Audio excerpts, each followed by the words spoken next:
Right, welcome back to Shed Tune and part 2 of the Cassa disc fitting. And if you saw part 1, you'll know that that's all about stripping it down and cleaning things up, etc, etc. So we're on to part 2.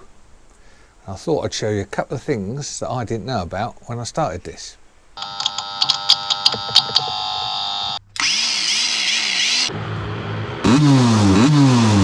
Clearly we have a painting professional.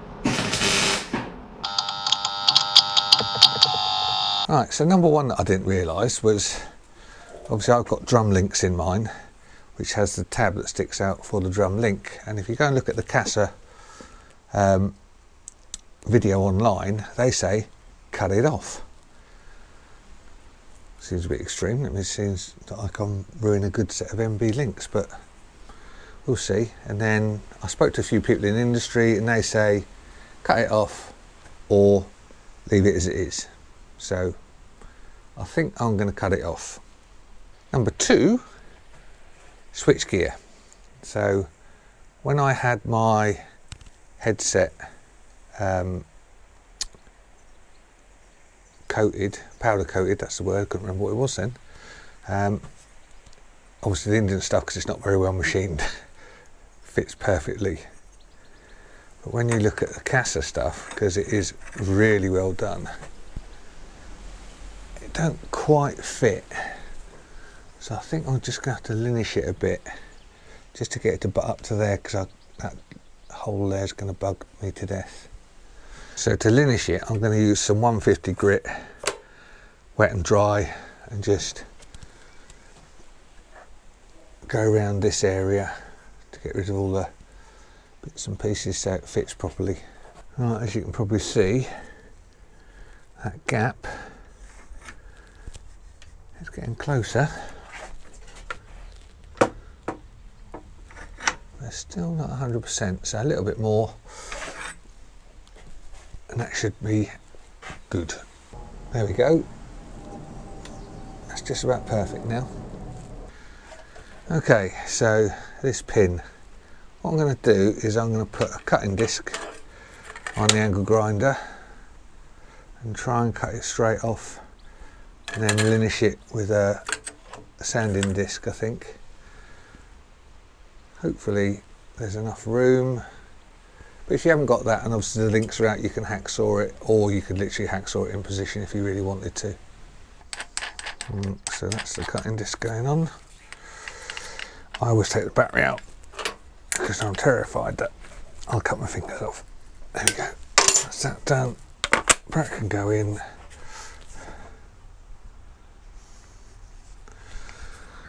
Just the old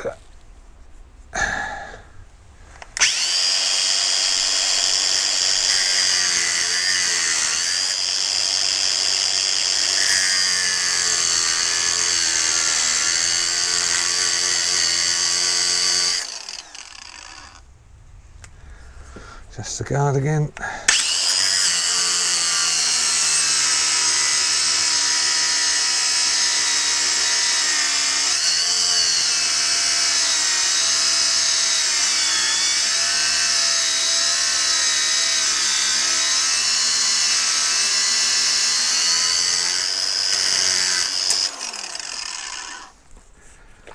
Right, okay, let's change the put the sanding disc on and linish that down so it's nice and, well, it looks prettier.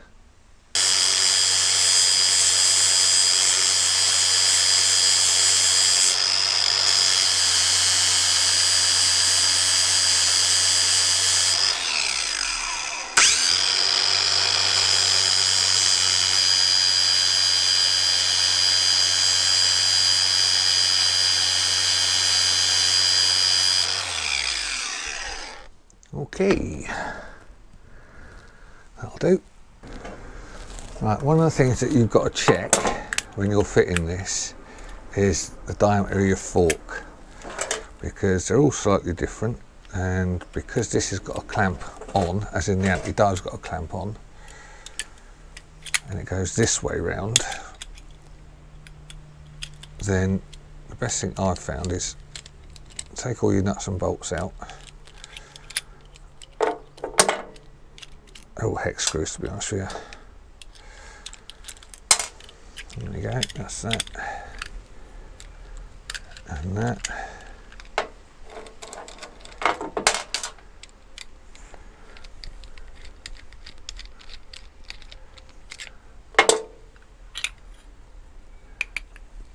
Fit it round roughly where it's going to go.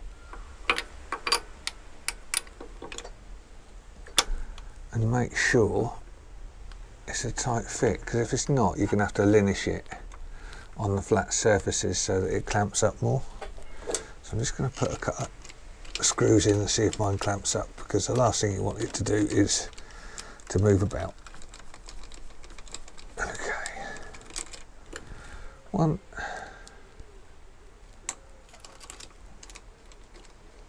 And I'd rather mine was tight and couldn't move than sloppy as.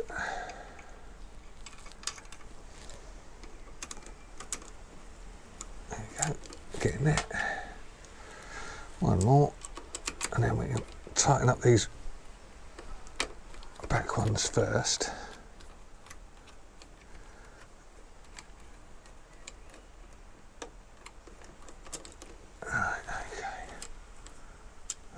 Let's tighten it up big time.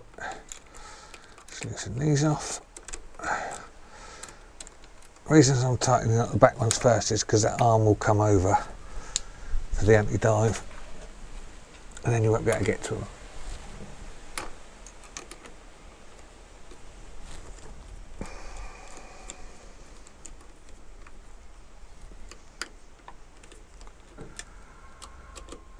Okay. Now I haven't put any Loctite on them yet, because I'm just offering it up to make sure it goes where I want it to.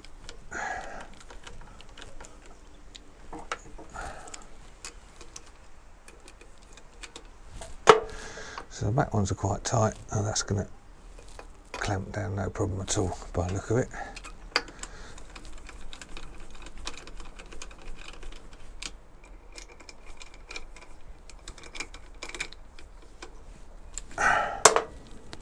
Oh yeah, that's not moving, so I'm good.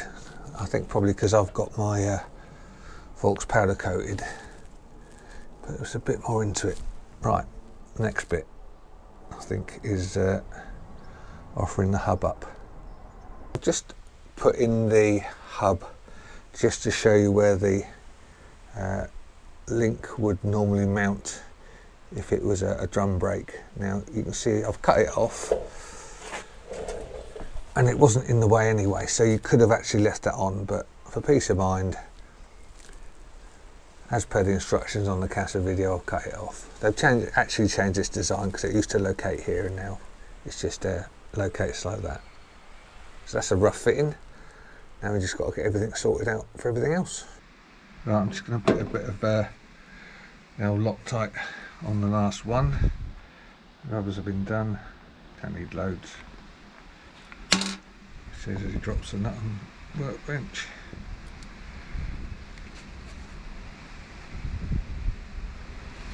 And then we'll thread that into there, and then that'll hold the clamp in place for a very long time.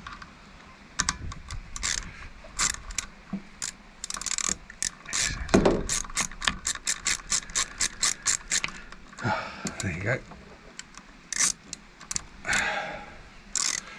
And if you're wondering what the torque references are for this, it's FT.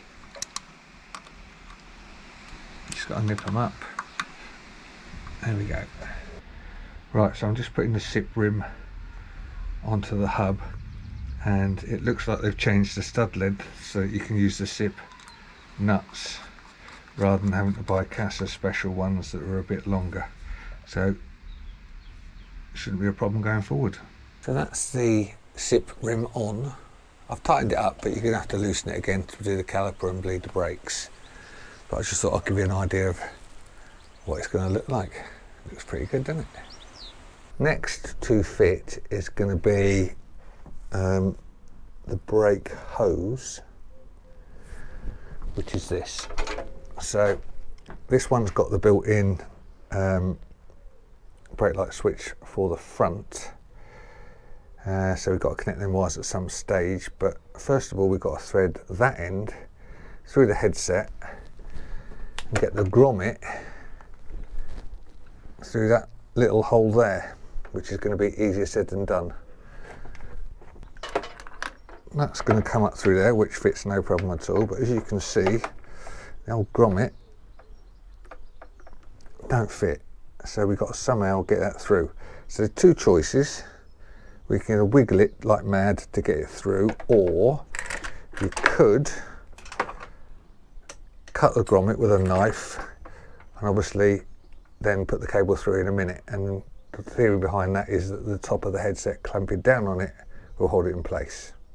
Of course, plan B could be that if I loosen off these 3 nuts, maybe there'll be enough room to wiggle it through the headset when it drops down slightly. So I think we're going to try that first. Okay, with a bit of jiggery pokery after undoing them, we've managed to get it through, which is happy days. Before we proceed to connect cables and bleed brakes, etc, etc, whilst it's in this condition, I've decided that I'm going to fit a new choke to it. The thumb choke's been specifically machined with a bolt, a little flathead bolt there, to be placed right into this recess here, which makes it well tidy and really nice, to be honest with you. And it obviously can't move because of the recess. So I'm going to fit that before we clamp everything up. Just make sure that I can route the cable, etc, etc, and then I'll show you when it's done how good it looks. One of the things that Paul's done at Oil Tech with this Cassa choke kit, which is quite ingenious, is he's changed the length of this bolt that goes in there for a shorter one that you change out, and then when you bolt this up it gives it more thread to bite into to hold it in place. Genius really, but I'm going to Loctite it because I don't want it falling off. So that's a bit tidier, isn't it? Look, new switch gear, thumb choke all in place, so that'll obviously work here. Brake there, we're just about to connect all the hoses. I've still got to figure out the routing for the cables. There's going to be a temperature gauge wire, and then it's a case of connecting that caliper. And if you're not connected one of these before, this banjo bolt here goes to this banjo bolt here. This is an 8mm one with 2 little O-rings on it. I'll probably show you like that. And the O-rings go either side of the banjo that goes on it. Okay, so all that's left to do now is bleed the brake up. Bleed nipple here, put the pipes on, is 8mm. I'll put a spanner in there like everyone else does to stop the calipers closing when you're bleeding it. Tube goes into some fluid so that it can't suck more air in backwards. And then we're going to fill the master cylinder with fluid and then just try and get as much air out as possible and see how we get on. So we've got some fluid in now, and as you can see, every time you put on the lever you get a little tiny bit of air out, and you've got to be patient. And what we don't want is this reservoir going dry with no fluid in it. So this is really a two-handed job. So I'll be back in a minute. What a palaver it's been bleeding this brake. It's been a real pain in the butt. So I've had to resort to the trusty old vacuum brake bleeder, which has done the job. Dot 4 fluid. That's all tidied up. Got a nice lever now. Looking forward to trying it out, to be honest with you. I've cleaned everything up with a bit of brake cleaner because you just don't never know. Got a few more bits and pieces to do to button it all up and put all the headset back together, and then we can do a little road test. Right, well, we're out on road test. We fixed the slipping clutch. We're just going to pull in here.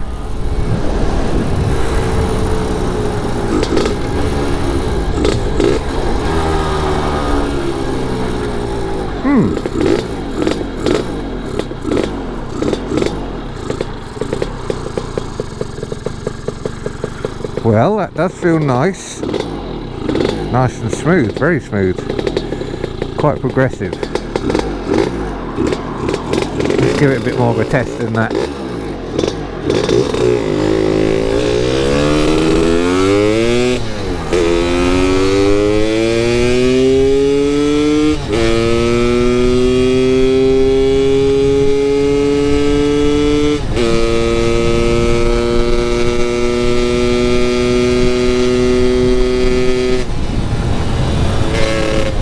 Well, I'll definitely stop that clutch slipping. It pulls better now.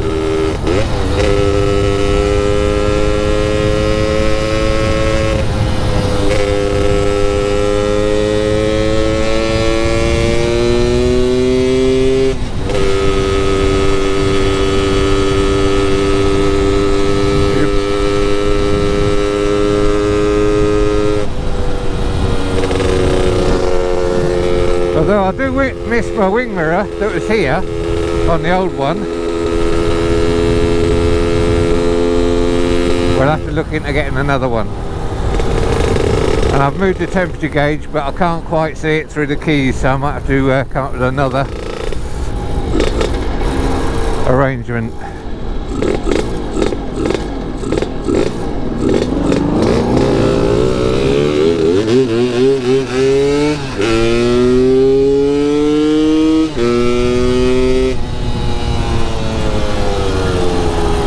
Oh yeah, that's a lot better than the old one.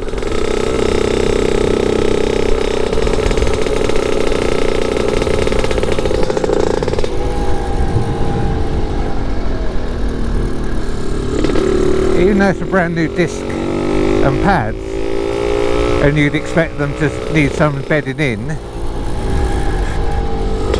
it's pretty sound.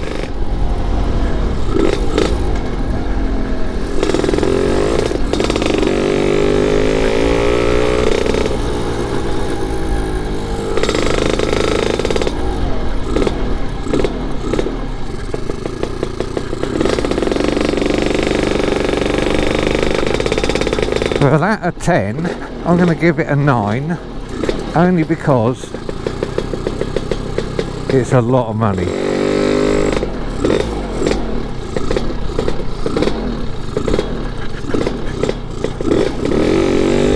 If it was around the grand mark, I reckon it'd be a 10 out of 10. Right, over and out. Give it a like, a subscribe, and we'll see you on the next one. That's all, folks.